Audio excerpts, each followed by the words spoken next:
Taylor was first dispatched to Rome in the plot, then Thomas? For the bold and beautiful designer, the future doesn't appear to be very promising. RG went from Instagramming thirst traps and pictures of his meal to being referred to by grandfather Eric as the anointed one in the space of only 2 minutes.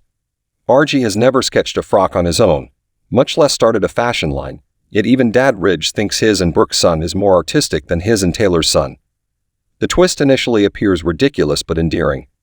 Eric is content enough with RJ's support to be willing to ignore that Ridge's biological father, the long forgotten by the writers, Massimo Morone, has his DNA in his veins rather than his own. RG's meteoric rise, though, is worrisome beneath the surface. Why?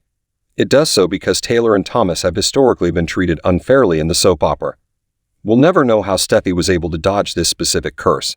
Despite everything Ridge has done or said, Taylor has consistently lost him to his Logan. Hope will always adore Liam, despite how annoying and hypocritical he has grown to be. And regardless of how well-known Hope for the future becomes, because to Thomas, he will always be seen as a last resort.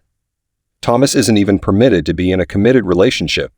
The character has followed Hope with a tenacity that has bordered on scary territory ever since Matthew Atkinson assumed the part. Only in the hopes of coercing the subject of his obsession into becoming his bride, he proposed to Zoe. Even now, Hope only wants to be with him for sexual purposes. Fair enough, Thomas hasn't exactly helped himself over the years.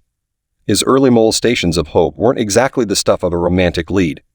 Additionally, he spent a very long period in black hat territory as a result of his machinations. But now that he's finally changed for the better and become a great person, he will be blamed for RJ. By the way, it's not that we dislike RJ. Joshua Hoffman is cute and does a fantastic job of humanizing the legacy character. Geez, could Taylor's family ever have a break, is all I'm saying. Aside from Steffi, that is. Would Taylor's family ever have a chance at all?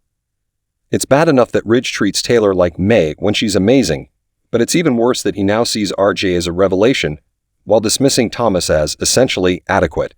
And let's just say that between that and Hope's choice to put Thomas in the friend with benefits category, we would be unhappy but not shocked if he were headed for Forrester International.